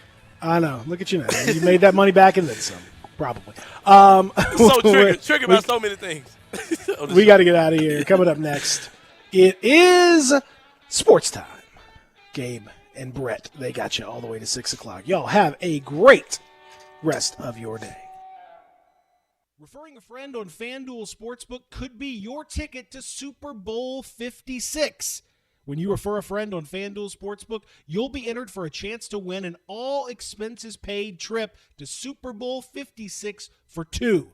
Share your exclusive referral link from the Sportsbook app. Once your friend places any bet of $10 or more, you'll both get $50 and you will be entered into the Super Bowl sweepstakes. New to FanDuel? Sign up with promo code BIGHEAD to get your first bet absolutely risk-free up to $1,000.